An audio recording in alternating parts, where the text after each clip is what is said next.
All right, everybody, welcome back into what may have been the most interesting swing state election breakdown thus far we have done. And I'm talking, of course, about the 2024 election results in Wisconsin. Donald Trump narrowly won this state and took it home its 10 electoral votes. Let's look at how it compared to the other 7 swing states. I was pretty shocked at this. Wisconsin was the smallest margin of victory, was the only state to be decided by 1 point or less. We had some as high as 5.5%, of course, with Arizona, Nevada, and North Carolina, each with 3%. But Wisconsin was the closest. As we can look here throughout history, 3.6%, 4%, 10%. I mean, reliably pretty Democrat. Was very tight in 2004. Ballooned back up with Obama. Went to Trump super narrowly.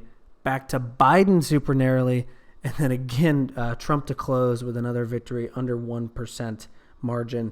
I think it's safe to say that Wisconsin, as far as swing states, is going nowhere anytime soon. It is the smallest margin, really, of all of the swing states in the last 3 elections.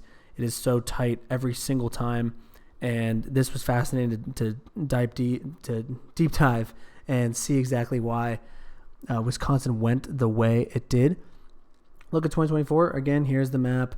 Mostly pretty red. You get these couple counties up here that went blue. Some of the more populous counties down here that went blue, but looks a lot like most states where the majority of counties go red. Those kind of like rural, not as populated counties tend to go red, but the more populous urban counties go blue. Doesn't look much different there. Let's compare with 2020. Joe Biden, of course, carried the state by a very small margin, and it looks mostly the same. Mostly red, but the major populated counties went blue. Let's break down by county and see if we can see anything as to why this election might have went differently in 2024. So here's 2020. And as we can see, there were 2 counties that went from Republican to Democrat. So in 2016, Trump had won this from Hillary Clinton. Biden comes in, he takes 2 counties back. That probably helped. I'm sure that helped Biden a lot. Sauk County, 36,000 votes, gets it narrowly. I'm sure that helped in the count, especially when it's this close. Another county with 20,000 plus votes, Dorr, he's able to flip, so good for Biden. That definitely helped his winning chances in 2020. But let's dig into 2024 because that's what we're here to talk about. So if we look down at the bottom, only 1 county that flipped Democrat to Republican. So extremely interesting. Didn't even grab back Dorr from the previous election. Sauk County, narrow. 37,584 total votes, 18,798 for Trump, 18,172 for Kamala. A narrow win there. Not going to decide this election, though, or anything, so let's keep digging. Let's see some of the bigger populated counties. Now, most of the populated counties we've been doing, the top 5 or so, go Democrat, and that's how it goes. Usually you're going to see those urban counties go blue. It's not necessarily like that in Wisconsin, which is extremely, extremely interesting. So if we look at the biggest county first, Milwaukee County, this dipped down a little bit for Harris compared to Biden. Only 68% of the votes. Again, a huge number of the votes cast. She got 316,292. But Biden got about 1% higher. Not a huge margin, but it's 69.07% compared to the 68. But it's going to help build towards that final count, especially when you're in an election that's under 1%. Let's go ahead and look at Dane County. So in 2020, if I can scroll up here, Dane County, 75.46 for Biden. Let's look for Harris, 74.88%. So a little bit worse. Again, not huge, but these do add up. Let's keep cooking here. The third biggest county, Waukesha. Now this is what's very interesting about Wisconsin. You're gonna see Waukesha here. If we can get to it. Bam, right here. 59% red. That's interesting because you're not seeing typically counties with this high of a population, 275,000 votes cast, going red. But in Wisconsin, there are some big counties that go red. But what's also super interesting about Waukesha County, see, pay attention to this number, 59.02% for Trump. Let's go to 2020, and we see 59.57 for Trump. So actually lost a little bit of the percentage of the vote there. Kamala did better.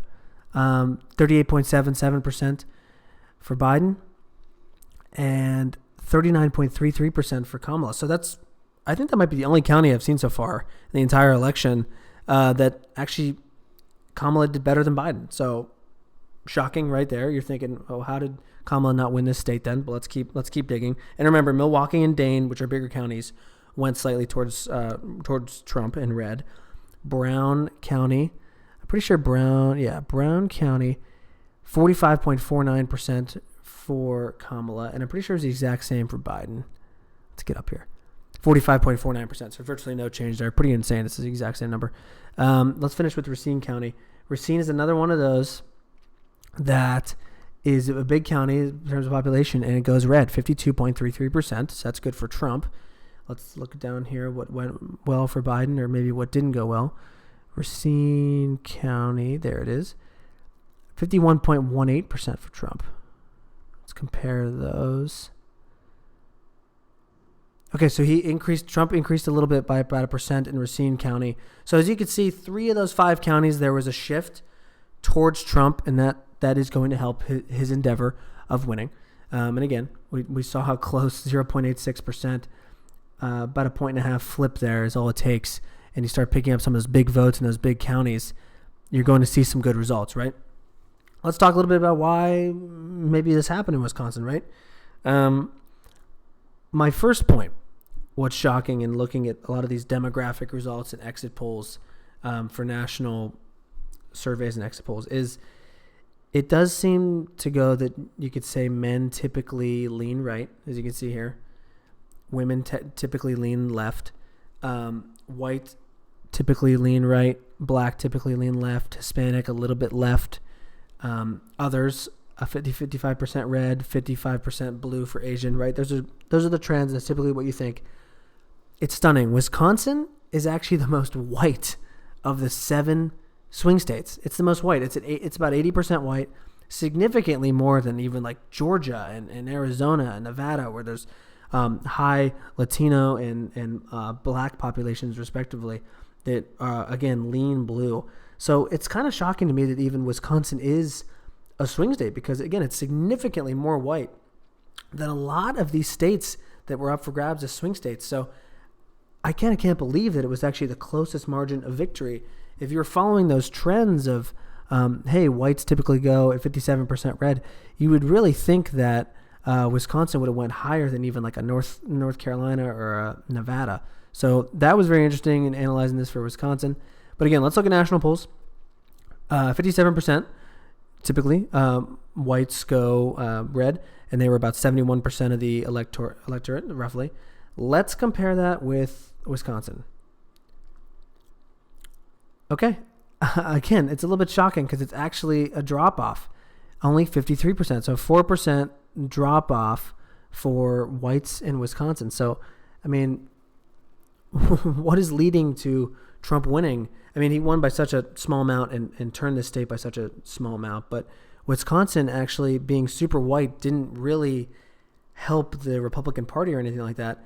They were actually less supportive of Republicans in this state. And another fascinating number, Latinos. I mean, we saw in a state like Nevada where the Latinos actually went a little bit to the right.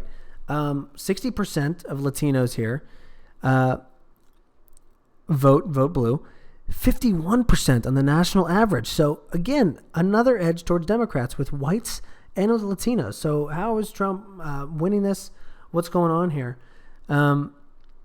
Very interesting number. 77% of blacks went Democrat, 23% went Republican. That's a big number. Let's see how that compares nationally. 86%. Wow. Okay. So that kind of 9% increase with Hispanics here, and about a 9% decrease exactly with blacks here. Kind of a wash. Extremely interesting.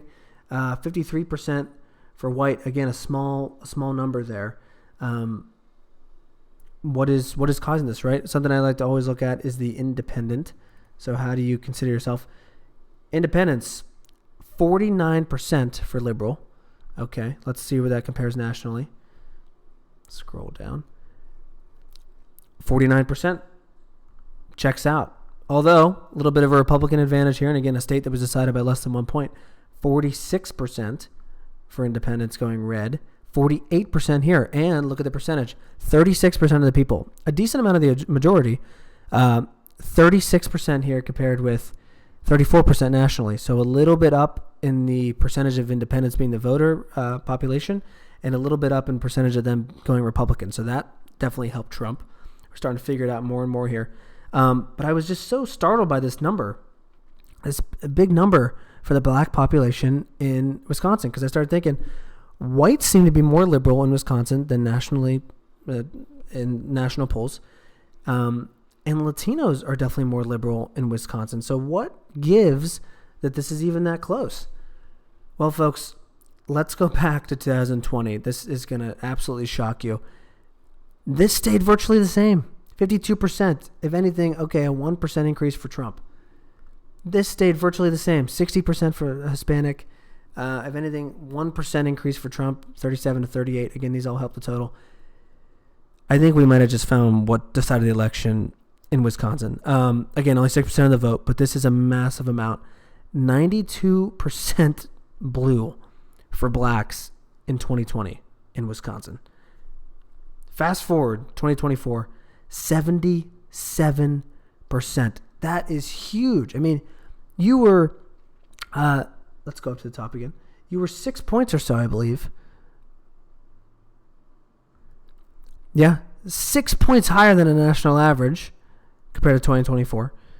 And you dipped down to 9% lower than a national average. A 15% swing.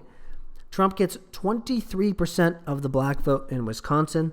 I think the independent, and I think that Milwaukee, Dane, Racine, all going red a little bit, were driving factors in this. But Wisconsin is such an interesting state. It defies the typical demographics of most of our states where we say, hey, white is pretty heavily leaning right.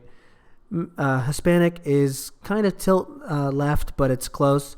Black is almost completely Democrat, 86%. It tips the scales back and goes, how about just 77% and 23% Republican? So I think we narrowed it down. Wisconsin was such an interesting state to study. It doesn't follow a lot of the trends of the other states in the nation. And that's why I think it will continue to be in 2028. You heard it here first, I guess. Such a tight swing state because the demographics are very hard to predict here in Wisconsin. Why did blacks increase their support of Republicans or Trump by 15%? I mean, it's just super, super interesting to look at. I thank you guys for watching this. If you liked it, like, subscribe, comment. If you guys like these type of videos, I have a Michigan breakdown that's going to be coming out next week, so stay tuned for that. We've been going through all the 7 swing states, so if you missed any of those videos, check them out previously. But a very interesting find here with Wisconsin, and I think we'll see a lot of interesting trends with it to come. Thank you, guys.